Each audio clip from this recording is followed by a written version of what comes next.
देश का संविधान जब लिखा जा रहा था तो उसमें नागरिकों को दिए जाने वाले कुछ मूल अधिकारों के बारे में बताया गया। ये अधिकार समान रूप से सभी नागरिकों को दिए गए थे। संविधान में मूल अधिकारों का जिक्र अनुच्छेद 14 से लेकर अनुच्छेद 32 तक है। इसमें सबसे पहले जिस अधिकार का जिक्र है वो है समानता का अधिकार, यानी देश के हर नागरिकों को एक समान समझे जाने 4 पॉइंट्स बताए गए हैं। पहला ये कि किसी भी नागरिक के साथ जाति, धर्म, लिंग, जन्म स्थान और वंश के आधार पर भेदभाव नहीं होगा। दूसरा ये कि जाति, धर्म, लिंग, जन्म स्थान या वंश के आधार पर किसी जगह पर जाने से नहीं रोका जाएगा। तीसरा ये कि महिलाओं और बच्चों को अपवाद मानते हुए विशेष उपाय किए जा सकते हैं। और आखिर में चौथा पॉइंट यह है कि राज्य सामाजिक और शैक्षणिक रूप से पिछड़े और SC, ST, OBC के लिए विशेष नियम बना सकते हैं। यानी हमारे संविधान में देश के नागरिकों को मूल अधिकार के तौर पर समानता का जो अधिकार दिया गया, उसमें कुछ अपवाद जोड़ दिए गए। यह वैसा ही है जैसे किसी उत्पाद के विज्ञापन में छोटा सा स्टार साइन लगाकर अपवादों का जिक्र कर दिया जाता है, जिसे उत्पाद बनाने वाली कंपनी छूट की तरह मानती है और इसकी शिकायत कभी नहीं हो पाती। स्वतंत्रता के 76 वर्ष के इतिहास में अनुच्छेद 15 के इसी अपवाद का लाभ राजनीतिक पार्टियां उठाती आई हैं। अपने भव्य मंचों से अक्सर यह कहा जाता रहा है कि देश को अगर आगे बढ़ाना है तो जातिगत और दलगत राजनीति से ऊपर उठकर विकास कार्यों पर बात होनी चाहिए। लेकिन यही राजनीतिक पार्टियां जब अपनी चुनावी रणनीति बनाती हैं तो मतदाताओं को पहले धर्मों में बांटकर और फिर उसके बाद जातियों में बांटकर रणनीति तैयार करती है। किसी जाति को क्या वादा करना है इसका ख्याल भी रखा जाता है। वर्ष 2005 में जब नीतीश कुमार बिहार की सत्ता पर काबिज हुए तो उस वक्त लालू राबड़ी की राजनीति से तंग आ चुकी जनता ने जंगल राज के खिलाफ नीतीश का साथ दिया था। लेकिन नीतीश कुमार जानते थे कि अगर बिहार में लंबे समय तक राज करना है तो जंगल राज वाले आरोप बहुत ज्यादा समय तक लालू यादव परिवार को सत्ता से दूर नहीं रख पाएंगे।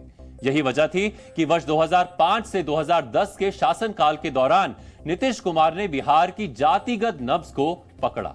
इस दौरान उन्होंने जातियों में भी 2 नए वर्गों को निर्धारित कर दिया। इसमें एक था महादलित और दूसरा था अति पिछड़ा वर्ग। नीतीश कुमार की पार्टी JDU ने इसी अति पिछड़ा वर्ग को अपना वोट बैंक बनाया, जिससे वो लंबे समय तक सत्ता में बने रहे। नीतीश कुमार ने जो दांव चला था उसका असली असर अब शुरू होगा। बिहार देश का पहला ऐसा राज्य बन चुका है जिसने पहली बार जातिगत जनगणना के आंकड़े जारी किए हैं। इस जनगणना में हर उस जाति की जनसंख्या और राज्य की कुल जनसंख्या में उनकी हिस्सेदारी का जिक्र किया गया है। हालांकि इस जनगणना के विषय में यह भी कहा जा रहा था कि इसमें आर्थिक रूप से कमजोर और संपन्न जातियों का भी जिक्र होगा, लेकिन फिलहाल उसके बारे में जानकारी नहीं दी गई है। बिहार की जाति आधारित जनगणना की रिपोर्ट देश के सामने रखी गई है। इसमें बताया गया है कि बिहार में कुल जनसंख्या 13,07,25,310 है, जिसमें सामान्य वर्ग की हिस्सेदारी 27.12%, अनुसूचित जाति की हिस्सेदारी 19.65%, अनुसूचित जनजाति की हिस्सेदारी 1.68%, पिछड़ा वर्ग की हिस्सेदारी 27.12% और अति पिछड़ा वर्ग की हिस्सेदारी 36.01% है। बिहार में जातिगत जनगणना का जो असली मकसद है उसे देखते हुए यह कहा जा सकता है कि नीतीश कुमार ने जो दांव करीब 15 साल पहले चला था वो अगले चुनाव में उनके बहुत काम आने वाला है, क्योंकि बिहार में नीतीश कुमार के शासनकाल में बनाए गए अति पिछड़ा वर्ग की हिस्सेदारी अन्य सभी वर्गों से ज्यादा है। यही वजह है कि बिहार की सत्ता में शामिल नेता खुश हैं और उनके मुताबिक जातिगत जनगणना का कदम ऐतिहासिक रहा है। वो हम लोग बिहार में कर रहे हैं, कोई आज तक किया है बिहार में जितना बढ़ना होगा, और इसके बारे में हम लोग जो उसके हित में कोई भी काम सभी जातियों का नेम कर एक भी बात हम कर सबके हित में जो काम आगे बढ़ेगा तो वो हम लोग करेंगे। अब बाकी उन लोगों को अभी तक नहीं किया, बोलिए ना भाई 10 में तो मान लीजिए कि जाति आधारित नहीं हम लोग का बात नहीं करना, जनगणना तो होना चाहिए था ना, तो नहीं ना हुआ। कल हम सबके सामने जो रिपोर्ट आई है ये प्रेजेंटेशन हो जाएगा और इसमें जो स्थिति है उसके आधार पर जो भी आगे बढ़ाना है काम करना होगा तो उसके बारे में देंगे। सड़क से संसद तक हम लोगों ने संघर्ष किया था। जातीय जनगणना हम लोग चाहते थे, लेकिन बिहार में हम लोगों ने जाति आधारित गणना हम लोगों ने कराया है। और साइंटिफिक जो डेटा जो है, आर्थिक सामाजिक न्याय की जो लड़ाई लगातार हम लोगों ने जो लड़ी है, हम लोगों ने कम समय में सरकार बनने के बाद ही कम समय में हम लोगों ने जानकारी इकट्ठा भी की है। और आज ऐतिहासिक दिन पर जो है ऐतिहासिक काम जो है हम लोगों ने किया है, जारी भी किया है। और इस आंकड़े में सारी चीजें आ गई कि किसकी कितनी आबादी है और किसकी क्या स्थिति है, आर्थिक स्थिति का भी जो है पता चला है। तो लगभग जो है 64% पिछड़ा अति पिछड़ा समाज के लोग हैं और 20% SC ST लोग हैं। तो ये आंकड़ा जो है लगभग जो है आप समझिए कि 85 के आसपास जो है पिछड़ा अति पिछड़ा दलित समाज का जो लोग है, वो आंकड़ा जो है देश के सामने जो है अब आ चुका है। अब हम लोगों का लड़ाई रहा है सामाजिक न्याय का और जो दौर है आर्थिक न्याय का, जो कमजोर लोग हैं उनको मुख्य धारा में लाने का। तो सरकार की यही कोशिश होगी, यही प्लानिंग होगी कि जो साइंटिफिक जो डेटा मिला है उसी हिसाब से हम कल्याणकारी योजनाएं, जो लोग गरीब हैं, जो जातियां गरीब हैं, हालांकि गरीबी हर जातियों में है, तो उनके लिए जो है विशेष योजना जो है हम लोग बना करके लोगों को लाभ पहुंचाने का काम करें। आज 2 अक्टूबर है। इस ऐतिहासिक दिन में सामाजिक न्याय की धारा को एक नया बल मिला है। 85% लोग हाशिए के समूह हैं। देश की नीतियां और नीयत इससे तय होगी।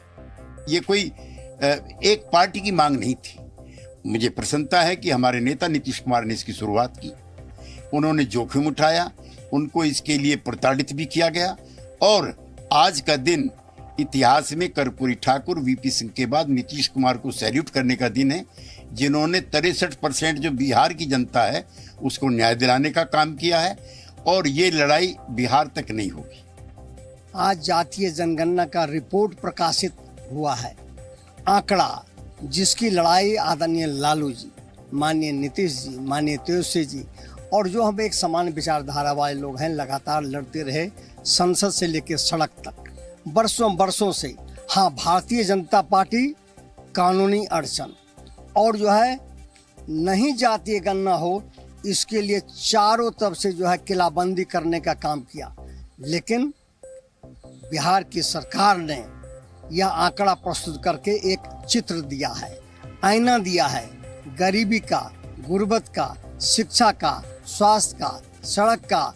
जिस अति पिछड़ा वर्ग के दम पर नीतीश कुमार बिहार की राजनीति में टिके हुए हैं, उसमें प्रदेश की 100 से ज्यादा जातियां शामिल हैं। नीतीश कुमार ने लोहार, कुम्हार, बढ़ई, कहार, सोनार समेत 114 जातियों को इसमें शामिल रखा था। एक ही वर्ग में इतनी सारी जातियों का आना एक मुश्त वोट पाने का जरिया है, ये राजनेता जानते हैं।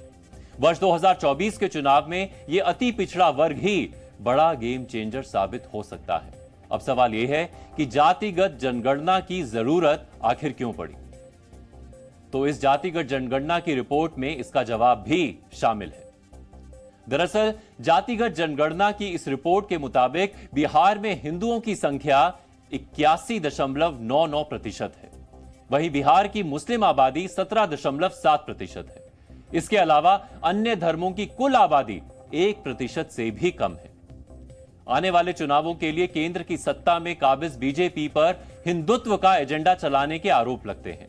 बिहार की जातिगत जनगणना को बीजेपी के इसी हिंदुत्व की काट माना जा रहा है। दरअसल इस जातिगत जनगणना को आधार बनाकर अब पूरे देश में जातिगत जनगणना की बात कही जा रही है। यही नहीं, वर्ष 2011 की पिछली रिपोर्ट में जातियों की जनगणना की गई थी, लेकिन उसकी रिपोर्ट सार्वजनिक नहीं की गई थी। उस रिपोर्ट को भी सार्वजनिक करने की मांग अब की जा रही है। जिस तरह से INDIA गठबंधन के पास यूनिफॉर्म सिविल कोड और राम मंदिर उद्घाटन जैसे कदमों की कोई काट नहीं है, उसी तरह से अब बीजेपी के पास जातिगत जनगणना का विरोध मुश्किल है। हालांकि बीजेपी नेता इस रिपोर्ट को आधा अधूरा और जातियों के बीच फूट डालने की रणनीति बता रहे हैं। सत्ता भूखे कुछ लोगों के पेट में दर्द हो रहा है। मेरे परिवारजनों, विकास विरोधी लोगों को देश ने 6 दशक दिए थे। 60 साल कोई कम समय नहीं होता है। अगर 9 साल में इतना काम हो सकता है तो 60 साल में कितना हो सकता था। उनके पास भी मौका था, वो नहीं कर पाए। ये उनकी नाकामी है। वो तब भी गरीबों की भावनाओं से खेलते थे, आज भी वही खेल खेल रहे हैं। वो तब भी जात पात के नाम पर समाज को बांटते थे, आज भी वही पाप कर रहे हैं। 13.5 करोड़ बिहार की आबादी कहा जा रहा है और ये 2 करोड़ 83 लाख परिवार जो बताया जा रहा है। तो ये 2 करोड़ 83 लाख परिवार का आकार क्या इन्होंने मान रखा है? 8-10 रखा है, क्या रखा है? ये हमें कुछ समझ में नहीं आता है। दूसरी बात, ये केवल आंख में धूल झोंकने के लिए इनको तो 33 साल का रिपोर्ट कार्ड देना चाहिए। 15 साल लालू जी, 18 साल नीतीश जी, कि पिछड़ों को कितना दिया, अति पिछड़ों को कितना दिया, दलित को कितना दिया, महादलित को कितना दिया, गरीब को कितना दिया, कौन अमीरी में गया, कौन नौकरी पाया। ये जॉब कार्ड इनको जारी करनी चाहिए थी। इसके साथ साथ जब आपने जातीय जनगणना किया तो ये तय हुआ था कि उसमें आर्थिक और सामाजिक तौर पर किसका उत्थान हुआ, किसका नहीं हुआ, इसको भी जारी करना चाहिए।